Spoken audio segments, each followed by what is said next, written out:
Welcome back, Icebreakers. I hope you are super rested, excited, and energized the same way as I am. Because now we will talk about an industry which basically feels like never fades away. No matter what, is there a pandemic, is there a crisis, we always want to eat. We want food on our table. So the next discussion will be about the food trends in the future and how do we go from a full meal on the table to a full meal in your pocket. That's why I welcome on the stage the moderator, Nadīna Elekse from Riga Technical University. Welcome. The stage is yours. Thank you. Thank you everyone for joining today about an exciting topic, food. Everyone gets very excited talking about food. So without further ado, I want to introduce our speakers in the discussion today. Rūta Ozola-Davidāne from Smart Packaging. Hey. And Vaira Obuka from Augam. So to start our discussion a little bit, I will try to fill the shoes of the moderator today, but in my everyday life, I work as a representative for EIT Food. EIT stands for European Institute of Innovation and Technology, and EIT Food Hub Latvia is located in the Riga Technical University. I have two young, active researchers and entrepreneurs with me today. They are both also winners of the EIT Food Innovation Prize. Rūta won last year with Smart Packaging, and Vaira is this year's winner. She's also preparing to go to global finals pretty soon to compete for a big prize. So, fingers crossed for her. To start off a little bit, to give a little background of why do we need to talk about food. Food is very exciting. When I start my presentations about EIT food, people are always thinking about lunch, they get excited, and then I start talking about the fact that the food system and the food industry is a bit more complex than that. It's not just the things that end up on our plate, it's the whole logistics of it, it's how we grow it, it's how we consume it, it's how we package it, and at the end of the day, it's all of the things that go to waste. I have a full page of different kinds of stats about how many million of people are starving, how many millions of people are obese. I think we all actually know that already. There was a report that came out this year that said our food system is broken and it's not working. So there is a critical need for innovation. There's critical need for young minds.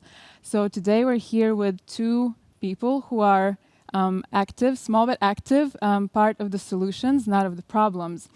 So let's start with a little introduction. Let's start with Rūta. Rūta, the floor is yours. Thank you, and good afternoon also all viewers, online viewers. And yes, I would actually continue with the numbers. And in Europe alone, 8.8 million tons of food is wasted because of the data labels. It means that big part of Europeans don't understand the difference between data label best before and used by. And they just throw food away. And Smart Packaging have this solution. We have developed sensors that could be attached to food or incorporated into the food packaging. And these sensors, in very easy way, tell the consumers if this food is spoiled or still fresh. So changing color from red to blue, there is also these sensors.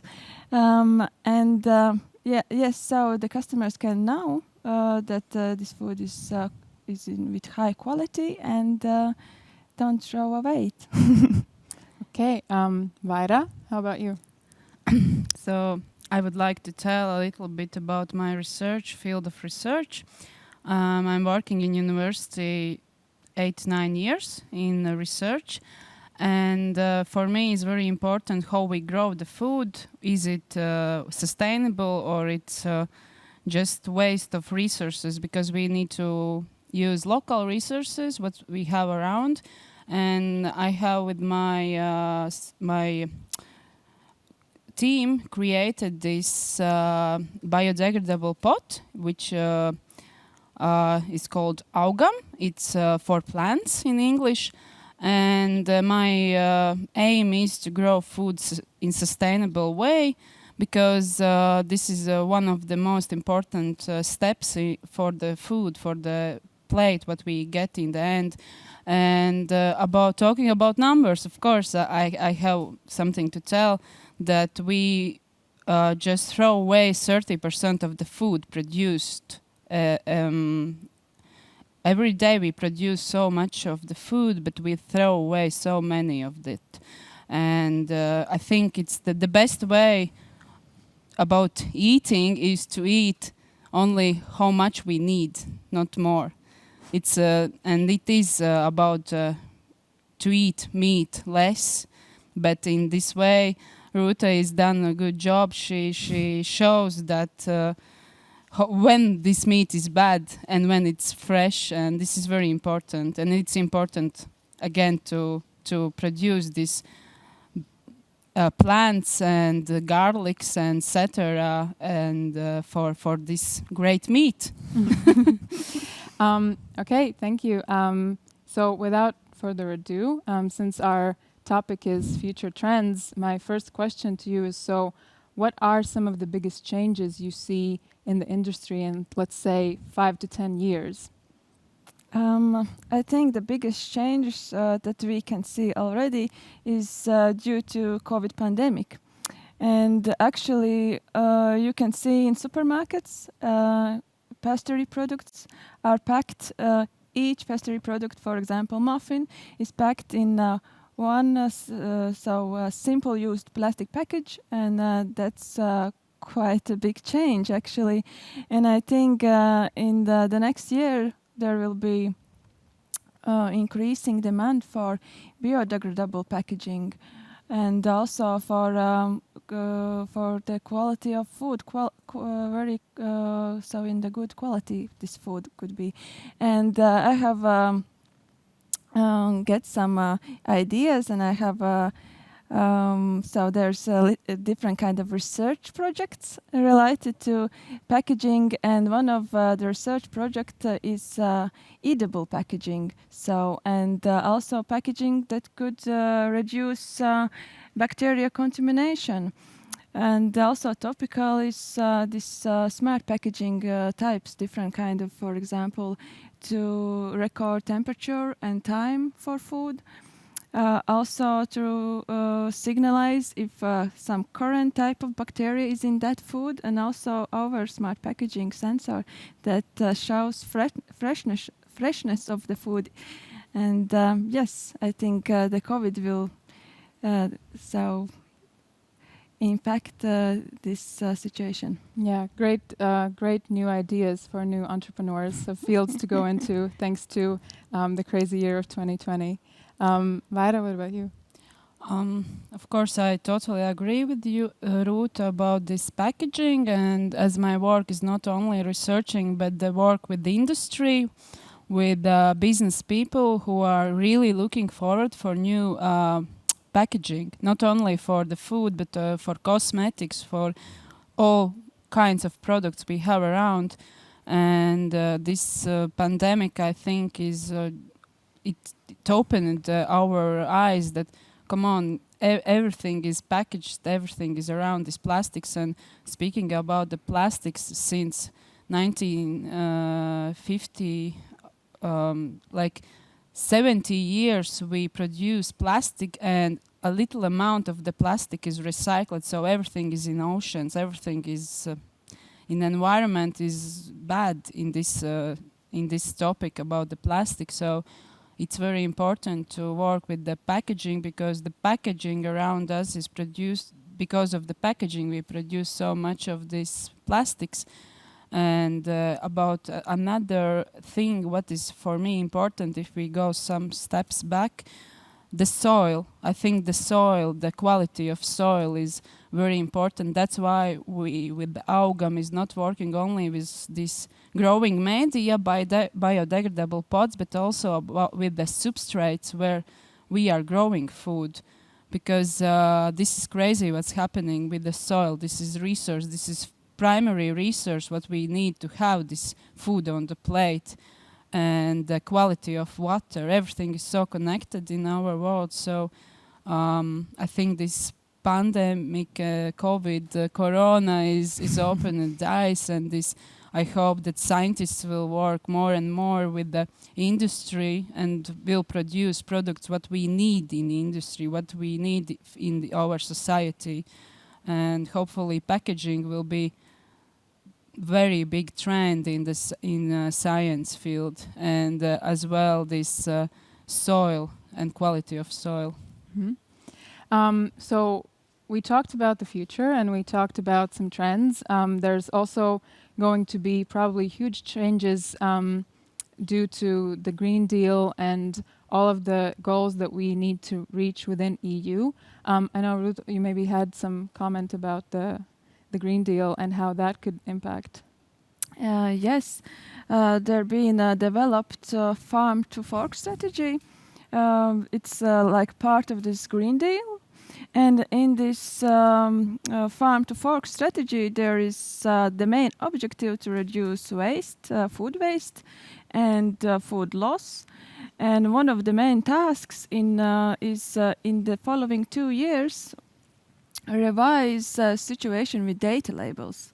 So it means that in the following years, I suppose this visual design of data labels will change.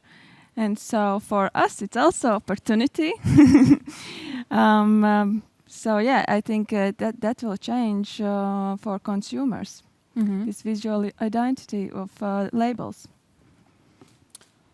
Yes, and speaking about this Green Deal, for me as a participant in this society and research field and living in Riga, it's very important to have this possibility to go to the market to buy our local food. I think that this usage of local food produced in this region will become more and more important. And I just like yesterday talked with people from Sweden and Finland, where we are working together in one project, that we want to work in next project with this question, how to work with the society to find the methods to ask them to go to local places, to use local food. And of course it's not only about the people, general public, it's also about the restaurants and businesses to use local food.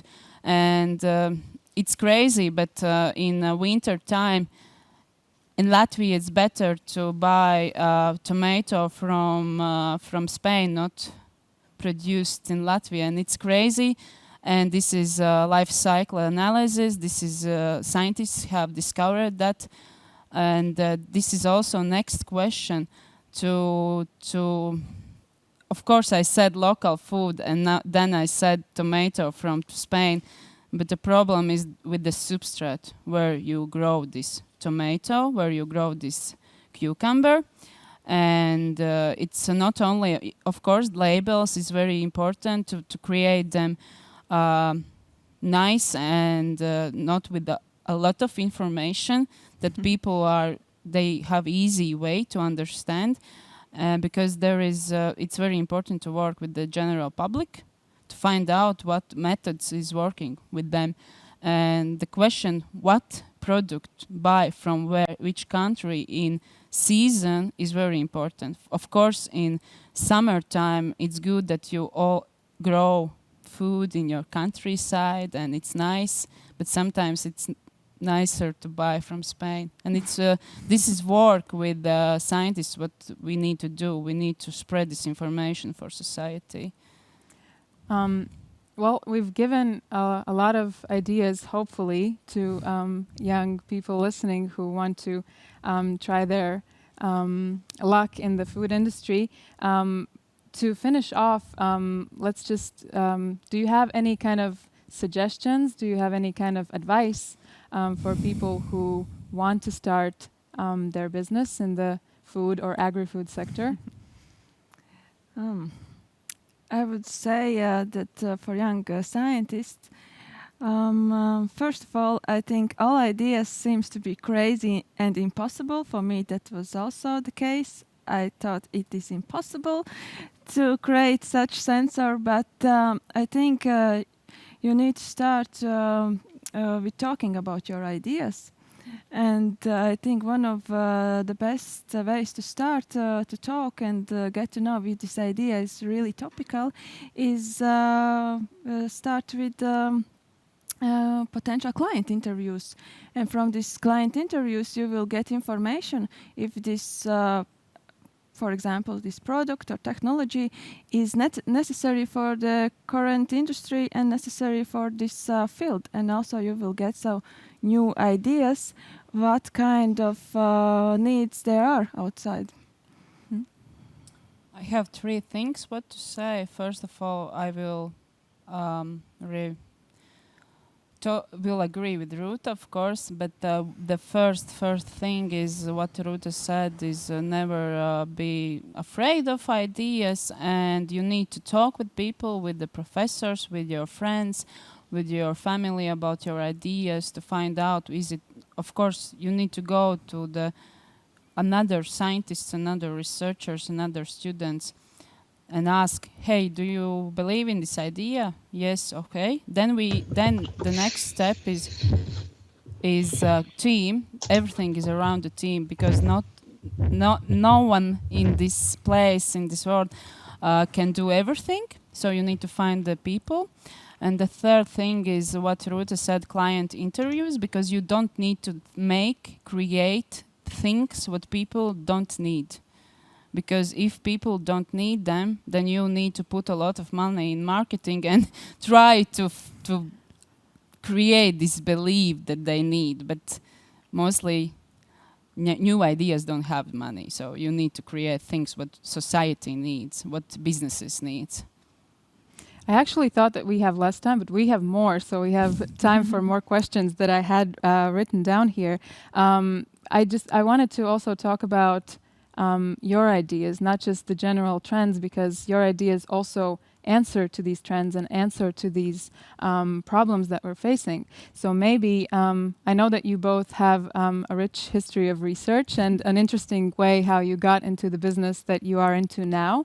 So I would like if you could share a little bit about how you got to the point you are in now. What happened? Oh, okay. First of all, I was starting my research with clays when I was master student. And as I am an environmental scientist, I started to develop new materials for wastewater treatment. And in PhD studies, my colleagues started to work with natural pigments from berries, and we had an idea maybe we could create material for cosmetic because these natural pigments are in different colors. And at that point, also entrepreneur Solvit Kosikova was interested in clay-based materials for cosmetic, and I started to work. And I got some test results, and the test results was not so great because regardless of the color of regardless of the initial color of these materials, when you apply this material on your skin, it becomes in permanent blue color. So it wasn't good for cosmetic, but we knew that this property that these natural pigments changes color depending on pH of the environment, we knew that that is really great property, and we just need to find the solution or this application. And then I started to research some information and make some tests. Also, I made the first test with meat in my home with these materials, and then I got really good results. And yes, and the smart packaging was there. Yeah, I remember when we were talking with Rūta about this discussion, and I also wanted to hear more about her idea. I found it absolutely fascinating that she started with cosmetics and it ended into meat packaging. It's also, I think, very sort of characteristic of how people get into working into the food industry, because there are so many companies that you wouldn't at first think are food companies that are agri-food sector, but they are always a part, the small part of that chain. And that's why also I would like to sort of encourage people who have ideas to not be afraid to change fields, and to you can end up in amazing and interesting places. Vaira, how about your idea? How did you get to that? Long story short, so before 8 years, I found out very short article in one popular science journal, and I went with this article to the professor and asked if I can do something similar in university, and he said yes, of course you can do. And this was organic rich-like sediments, in Latvian called sapropelis, in English sapropel. And I started to work with as a University of Latvia student with Riga Technical University and Latvian Agriculture University. I started to work together with this idea how to use sapropel, this organic rich-like sediments, in different products, mostly in building materials and then in agriculture field. And 6 years ago, I wrote master thesis, and one small article in my master thesis was about these pots. And then I continued to work with these ideas about building materials, and I worked in university with industry as well. I kind of found out that mostly this industry is interested in agriculture. This is more for the society. This is more close. So I continued this work with the pots last year. Then I went to the university incubator. Before it was Green Technology Incubator. They really helped me. So if you want to find out some questions about business as a scientist, you need to use incubators. This is a very nice playground, and you can meet a lot of people. For example, Solvita is as well my friend, what I mentioned, Rūta, and she's helped me a lot as well. She encouraged me, hey, you need to do something with the pot, and I did. So while we were talking, we have an interesting question from the audience. I think it's more so for Vaira, but if Rūta wants to chime in, of course. Is biodegradable packaging ready for the supermarket? If so, what can the consumer do to get more of it in markets? I think to answer to this question, packaging is new topic in my research life. So I have just started to work with that with the companies and biodegradable pots is something that I work in like 2 years or 3 years with this idea. And for this product, I think market is ready. But as a consumer, as a general public society person, I think you need to find this more and more these products you can find in zero waste shops. For example, in Latvia we have around 25 or something like that zero waste shops. There is products with this nice thing, what's called biodegradable plastics, biodegradable packaging. And of course, you just need to consume less and less this packaging. But I don't know what else you can do. You can make a business. You can produce. You can ask scientists what ideas you have. I want to work with you together. I hope that in government there will be some changes as well in this, because we have this Green Deal directive. So I hope that industry will need to produce more and more biodegradable packaging. So I actually The same question for Rūta. Do you think that packaging with sensors that can sense, the expiry date and the quality of the product, do you think that is market ready? And what can the consumers do to promote it, to bring it into the market more? I think this smart sensors, as from our client interviews, we knew that this potential clients are interested, and also retail chains are interested in sensors like that, because consumers are actually really interested in the freshness and in the quality of food. They are asking different kind of questions and using different kind of equipment, strange to just tell if this food in the market is fresh or not, and so what is the quality. So I think the consumers are ready, I would say, but of course there's need to be some steps to be done to tell more about this type of packaging. Also biodegradable packaging, there needs to be information for consumers, because at this point we knew only this single plastic packaging, maybe some paper packaging, but there need to be done some actions.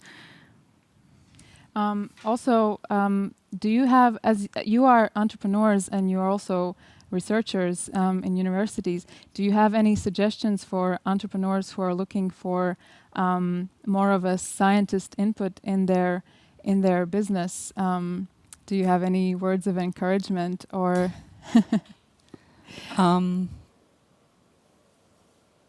In my case, it's I work in the University of Latvia as an expert in technology transfer group, and it's a very nice place how to find information as a businesses from businesses industry. We are experts. We are working together with scientists and businesses. We are creating bridge. We are translating. And I think universities are very open for these new ideas, and I feel it. Rūta, do you have anything to add to that? Yes, I agree to Vaira, and So I think our time is out. So thank you very much. Thank you to my lovely speakers today. If you are interested in more topics about food innovation, I encourage you to visit foodunfolded.com. It is a news portal for EIT Food. And if you are an entrepreneur, a student, or a researcher interested in different support mechanisms of how you can start your business or how you can learn more, please visit eitfood.eu or just search for EIT Food Hub Latvia in the RTU webpage. Thank you.